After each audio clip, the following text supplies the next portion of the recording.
dari eksekusi sejak tahun 2019. Kita akan membahasnya dan saya akan pertanyaan pertama langsung tanyakan ke mantan Kapus Penkum Kejaksaan Agung Pak Jasman Panjaitan. Selamat sore Pak Jasman. Selamat sore Mas, selamat sore. Ya Pak Jasman, pertanyaan pertama saya, apa benar ini di lingkungan kejaksaan bisa ada intervensi politik terhadap jaksa yang ingin mengeksekusi seseorang, terutama dalam kasus ini, kasusnya Sylvester Matutina? Ya, untuk menjawab itu ya perlu ada penyelidikan. Apa ada informasi-informasi yang mengarah ke ada orang-orang dari Jakarta Selatan yang melakukan seperti itu. Karena terus terang untuk masalah ini juga kan harus kita juga telisik ya dari pihak Mahkamah Agung. Harusnya pihak Mahkamah Agung segera menyerahkan salinan putusan. Apakah salinan putusan ini sudah diberikan kepada Kejaksaan Negeri Jakarta Selatan? Itu memang kalau waktu zaman saya jadi jam jaksa agung muda pengawasan, ada berita-berita di medsos, itu langsung saya turun ke bawah untuk menyelidiki ini. Nah, ini harapan kita memang harus proaktif ya. Jaksa agung muda Jampidum yang pertama, terutama jaksa agung muda tindak pidana umum, harus juga melakukan penelitian. Tapi, ya, terus, penelitian itu Pak Jasman sebenarnya berarti apakah bisa begitu, ada intervensi politik dalam tanda kutip terhadap kejaksaan? Saya kira nggak mungkin, karena nggak ada gunanya. Bagi kejaksaan nggak ada gunanya. Karena pasti disorot wartawan, disorot pengamat hukum di negeri ini. Bunuh diri itu kalau ada yang begitu gitu. Kalau tidak mungkin. Nggak mungkin. Oke, kalau tidak mungkin Pak Jasman, apa kira-kira yang membuat akhirnya pihak Kejari ini sampai 6 tahun bergulir kasusnya, sudah ada putusannya, tidak mengeksekusi? Jadi ini kan ketentuannya, ini kan masalahnya juga ada dua instansi. Apakah dari jajaran dari Mahkamah Agung, dalam hal ini sekretariat dari Ketua Muda Pidana Umum sudah mengirimkan itu sesuai dengan surat edaran Mahkamah Agung nomor 1 tahun 2011, dan kebetulan demikian juga di dalam surat edaran Mahkamah Agung nomor 6 tahun 2017. Apakah itu mereka memang sudah ketat karena ketentuannya dalam surat edaran itu 14 hari harus sudah dikirimkan ke kejaksaan yang melaksanakan putusan. Pak Jasman, kita tahan dulu sampai di situ. Di sebelah saya sudah ada pengacara tim dari TPUA, begitu ya. Bang Kosinudin, selamat sore. Sore, ya Mbak. Bang Kosinudin, jadi kalau tadi Pak Jasman selaku mantan jaksa bilang tidak mungkin ada unsur politisasi di dalamnya yang kemudian sampai sekarang ini tidak bisa atau belum mengeksekusi seorang Sylvester Matutina. Kalau pandangan Anda? Ya, sebenarnya kita harus bagi pada 2 klaster ya. Klaster pertama tentang secara faktual ini putusan belum dijalankan. Ini yang harus segera dijalankan agar apa? Adanya pengabaian, penyalahgunaan dengan mengabaikan dan seterusnya itu bisa tertutup dulu dengan adanya tindakan oleh kejaksaan yang segera mengeksekusi yang menjadi tugas dan tanggung jawab kejaksaan. Kami perlu informasikan bahwa 31 Juli kami mendatangi Kejari Jaksel untuk meminta dieksekusi. Kemudian tanggal 4 Agustus ya, Kejaksaan Agung menyatakan akan dieksekusi, dan sampai hari ini tanggal 7 ya ini ya, ini belum ada eksekusi. Jadi masalah aktual ini dulu Pak Jasman yang menurut saya harus segera dilaksanakan, terlepas ada soal kedua, kenapa ini lama dieksekusi. Tentu kalau kita bicara lamanya dieksekusi, ada kemungkinan abuse of power di sini, yakni apa? Penyalahgunaan kewenangan dengan cara apa?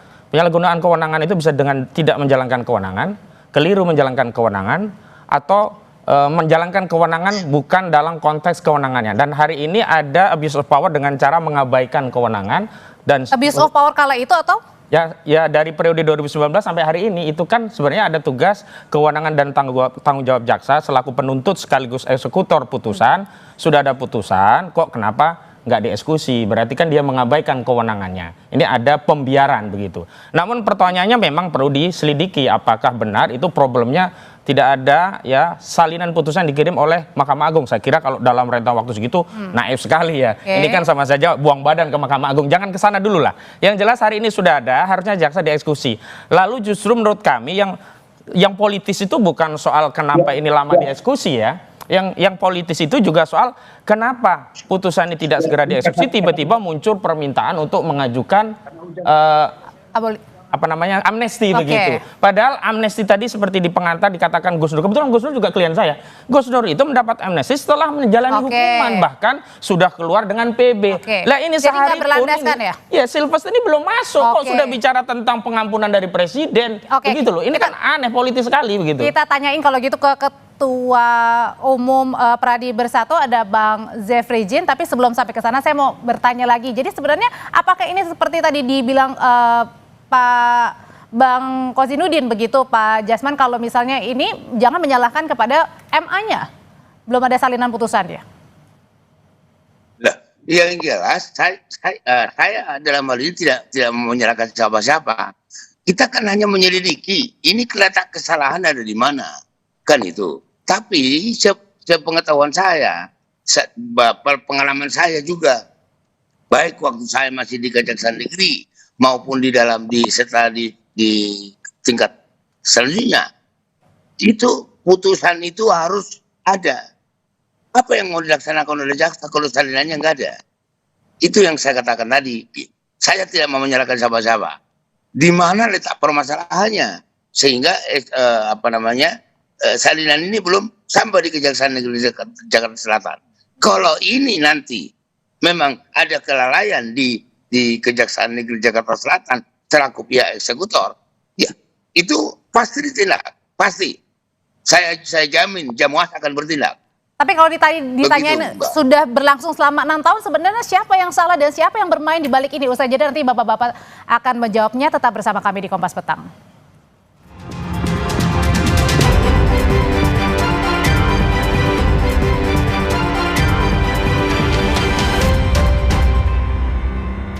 Menyambung pertanyaan saya sebelumnya, siapa yang sedang bermain dalam kasus eksekusi yang sampai dengan sekarang ini belum juga dilakukan untuk Silvestre Matutina? Sudah bergabung bersama saya ada Ketua Umum Pradi Bersatu, Bang Zefrijin. Sore, Bang. Ya, selamat sore, Mbak. Ya, selamat sore, Bang. Mbak. Ya, langsung pertanyaannya ke Abang. Bang, kalau tadi diduga kemudian ada yang bermain sebenarnya. Siapa sih yang bermain dalam kasus untuk eksekusinya Silvestre Matutina sehingga 6 tahun bergulir sudah ada eksekusinya, sudah ada putusannya tapi belum dieksekusi, Bang? Ya, kalau kita kan melihat bahwa kasus ini bergulir sudah 6 tahun. Kalau memang belum dieksekusi kan kita pertanyakan juga kepada pihak kejaksaan. Kenapa kejaksaan belum eksekusi kan?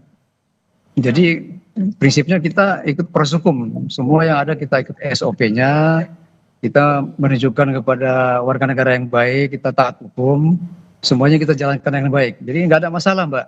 Kita taat apa yang harus kita lakukan sebagai seorang warga negara yang baik. Oke, tapi sebenarnya saya mau tahu gimana sih sekarang tanggapannya dan kabarnya Bang Silvestre, karena semenjak kasus ini bergulir kemudian agak susah buat kita ya menghubungi Bang Silvestre. Ya, kalau sulit hubungi kan bukan saya kurang tahu. Yang pasti kan ya, kejaksaan, kepolisian kan punya cara untuk mendeteksi di mana beliau berada. Yang pasti kan masih ada di Indonesia, belum keluar negeri kan, masih ada. Bisa dicari aja. Apa susahnya cari itu, Mbak? Orangnya ada di sini kok. Ya kan? Oke, berarti kalau ditantang bisa dicari begitu Bang Kozinudin? Iya, kita ini kan negara, jadi negara kayak main-main loh. Kejaksaan kan sudah ultimatum, bahkan melalui statement ya Kejagung yang menyatakan kalau nggak datang diundang ya akan kami eksekusi. Itu sejak tanggal 4 Agustus yang lalu sampai hari ini. Ini kan persoalannya yang menjadi pertaruhan adalah wibawa institusi negara, dalam hal ini Kejaksaan Agung. Bukan soal apakah eksekusi itu harus dilakukan atau tidak. Harus, tidak ada pilihan kemudian bernarasi, ada damai dan seterusnya. Itu udah selesai lah. Hari ini fokusnya agar mengobati apa yang menjadi praduga publik itu ada permainan itu tidak benar. Pertama eksekusi dulu. Hari inilah kalau Kejaksaan Agung mendengar acara ini, hari ini eksekusi dulu. Baru kita bicara ada apa di balik lambannya eksekusi selama 6 tahun. Apakah di sana ada penyalahgunaan kewenangan, ada obstruction of justice. Ini diteliti lagi. Dan saya setuju segala yang terlibat dalam proses ini harus ditindak. Kenapa? Kita tidak ingin jadi presiden buruk seolah-olah hari ini orang bisa melakukan pelanggaran hukum dan kemudian bernarasi, ayo selesaikan di pengadilan. Begitu dieksekusi pengadilan, dalam putusan yang sudah inkrah loh, ini kasasi, masih bisa diabaikan. Nah, kalau putusannya sudah inkrah begitu ya, kenapa kemudian kemudian terkesan ada pembiaran. Siapa yang lagi bermain dalam hal ini? Nah, saya justru kalau bicara tentang ada orang besar di balik ijazah palsu, justru ada orang besar di balik Sylvester Matutina. Nggak mungkin kalau nggak ada orang Kita besar tanyain ini ya, diabaikan. memang benar Bang, ada orang besar di balik putusan ini, eksekusi yang belum kemudian dijalankan nih? Kalau menurut saya Mbak, Bang Sylvester itu kan orangnya besar ya. Jadi kalau dia sudah besar, dia nggak butuh orang besar di belakang. Kalau besarnya mungkin bayangan yang besar Mbak. Kalau ada yang melindungi? Ya, itu yang pertama. Itu yang pertama. Yang kedua, pihak sebelah itu yang lebih besar. Pihak sebelah yang lebih besar, seharusnya pihak sebelah yang lebih mampu lah. Kenapa tidak bisa mengeksekusi, ya kan? Sebenarnya begini, Mbak. Persoalannya, jadi nggak ada orang lebih besar. Bang Sylvester cukup besar itu, dia nggak butuh orang besar lagi untuk melindungi dia. Berarti artinya siap Ya, juga apalagi nanti udah dewasa. ketika dipanggil oleh Kejari untuk kemudian langsung mengeksekusi. Iya, mana surat panggilannya? Sudah ada nggak surat panggilannya? Kan harusnya prosedurnya begitu dong, dipanggil dulu secara resmi. Jadi Kalau belum orangnya dipanggil tidak Bang sampai hadir, sekarang? dipanggil paksa, kan begitu, jemput. Kan belum ada surat panggilan sampai saat ini, terus gimana? Oke, belum ada, katanya tinggal nunggu. Sebenarnya kan sudah ada statement, udah ada undangan dari Kejari Jakarta Selatan, itu Kapuspen Kejaksaan Agung loh yang menyatakan itu. Yang kedua, kalau kita bicara orang besar, Pak Sylvester ini dianggap orang besar, nyalinya menurut saya kecil. Harusnya kalau dia nyalinya besar, datang ke Kejari Jakarta Selatan, tanyakan apakah benar putusan saya akan dieksekusi, kemudian di situ ada berita acara eksekusi. Belum ada Eksekusi itu ada dua, eksekusi paksa oleh Kejaksaan Agung, yang kedua eksekusi sukarela dari seorang Sylvester Matutina kalau memang mereka, kalau memang si Sylvester ini menjadi warga negara yang baik. Ini udah rame loh. Akhirnya apa? Yang kena berakannya, yang kena kotorannya kan di Kejaksaan Agung. Seolah-olah Kejaksaan Agungnya ini yang kemudian mengabaikan tugas dan kewenangan tanggung jawabnya. Datang saja Sylvester kalau memang dia menjadi warga negara yang baik dan memang punya mental besar gitu loh. Jangan badan besar doang. Oke, Bang Kusnudin, tapi waktu di minggu lalu di program Dua Arah, Bang Sylvester juga sudah menyatakan bahwa sudah minta maaf dan kemudian sudah Enggak berpengaruh, ini putusan loh. Memangnya putusan bisa dimaafkan? Kalau putusan bisa dimaafkan, orang bisa diberi amnesti. Udah keluarin aja seluruh yang di penjara itu. Kasih amnesti semua, kasih maaf semua. Wong putusan kok minta maaf. Saya mau tanya kalau gitu ke Pak Jasman. Pak Jasman, memang bisa bahwa ketika seseorang sudah ada putusannya, kemudian belum dieksekusi, tapi kemudian karena minta maaf akhirnya tidak jadi? Oh, enggak ada itu. Ya, ini kan masalah eksekusi. Minta maaf itu waktu di penyelidikan itu atau penyidikan. Ya, tapi kalau udah diputus nggak ada lagi cerita minta maaf gitu. Baik. Nggak ada, laksanakan dulu. Seperti tadi yang dikatakan beliau itu, ya ini harus inilah, jadi warga negara yang taat hukum gitu loh. Oke, balik lagi ke Bang Jeff. Bang Jeff, betul nggak sebenarnya ini dugaannya jangan-jangan juga ada orang besar nih di balik kasus Sylvester Matutina ini? Saya dibilang tadi, Bang Sylvester itu udah besar, dia nggak butuh orang besar lagi di belakang dia.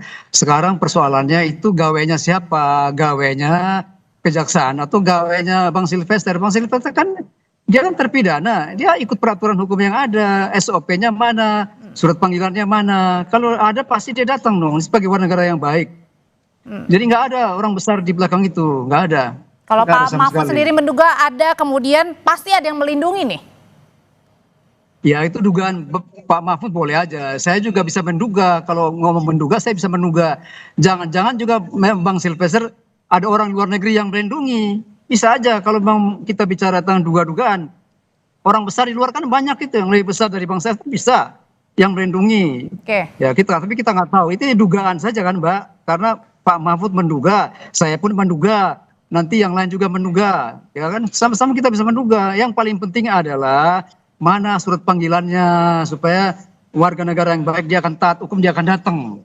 Pak Jasman, sebenarnya kalau sudah gaduh di publik ini dan juga sudah berlalu 6 tahun begitu, apakah kemudian kasus ini bisa diambil alih oleh pihak Kejaksaan Agung? Loh, bisa saja. Sebenarnya tidak perlu ke Kejaksaan Agung. Jajaran Kejaksaan Negeri Jakarta Selatan seharusnya sudah proaktif, jemput paksa. Kenapa sih? Emang siapa sih Sylvester hebat banget gitu? Makanya saya katakan tadi, ini di mana letak kesalahan ini? Jangan dulu langsung ke kejaksaan yang melakukan kesalahan.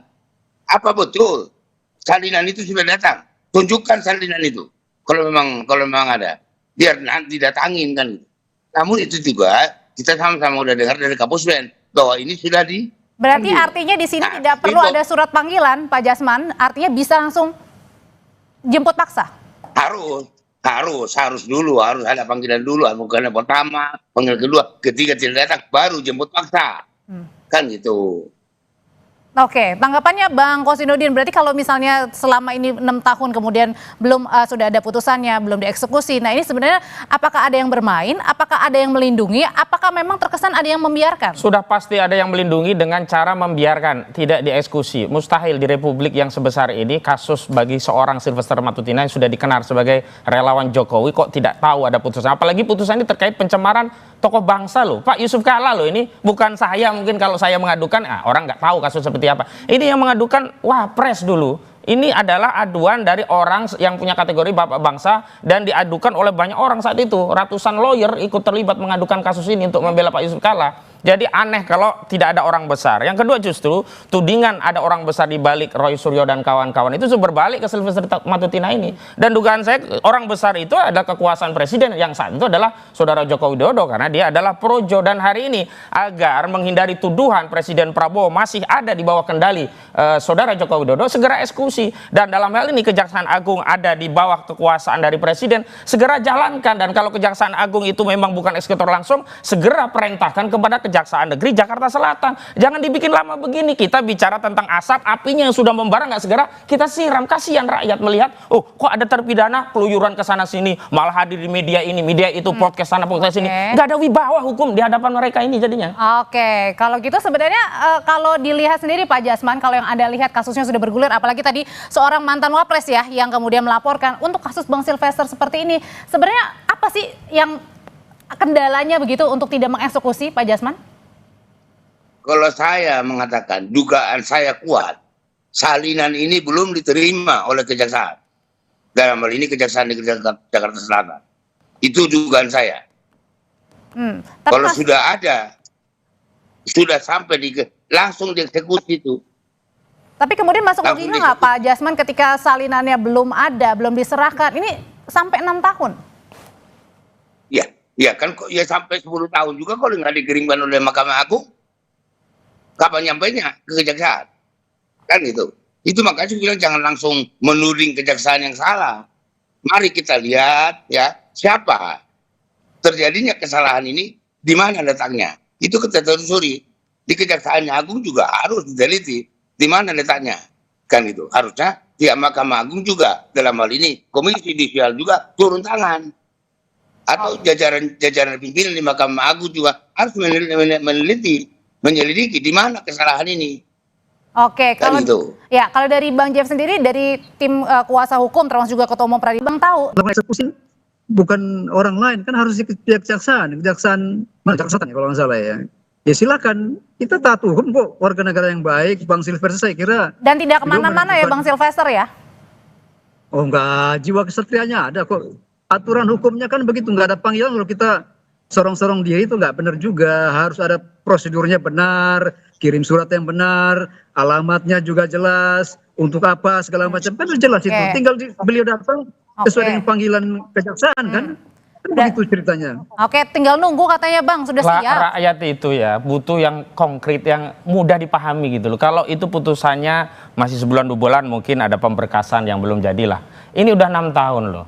Jadi rakyat itu taunya kapan eksekusi, udah proses prosedur, ya itulah kewajiban aparat negara yang selama ini sudah digaji oleh rakyat. Yang kedua, kalau kita mengedarkan dugaan ini Mahkamah Agung yang belum mengirimkan salinan putusan, ini kan makin melebar seolah-olah ya modus operandinya dengan menahan salinan putusan itu agar tidak dikirimkan, agar tidak bisa dieksekusi. Sudahlah, jangan kemana-mana dulu, eksekusi dulu, ini bahaya. Kalau nggak segera dieksekusi, tuduhan-tuduhan terjadinya penyalahgunaan kewenangan bisa melebar, bukan hanya ada di Kejaksaan Agung, tapi bisa di Mahkamah Agung, bisa di mana-mana gitu loh. Karena itu eksekusi segera dan jangan berdalih dulu gitu loh. Nah kalau memang belum ada penyelidikan, lakukan penyelidikan.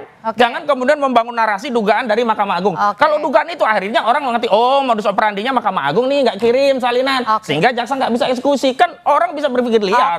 Oke, kita dengarkan dulu apa Pak Jasman tadi tanggapannya. Ya, sekarang dengan apa Kejaksaan Agung mengeksekusi? mengeksekusi itu kan harus ada salinan minimal. Iya, nggak bisa dong kita langsung mengatakan laksanakan apa? Kan harus ada salinan putusan. Gitu dong. Jadi ini ditunggu ya berarti ya dari pihak Mahkamah Agung maksudnya gitu ya Pak Jasman ya? Iya, mana? Buktikan kalau memang itu sudah dikirim tanggal sekian. Oke. Ya. Baik, sudah kita tangkap kalau gitu. Gampang kok. Oke, Pak Jasman terima kasih, Bang Kosinudin terima kasih, Bang Sama-sama, Zen terima Mbak. kasih, selamat malam. Selamat sore.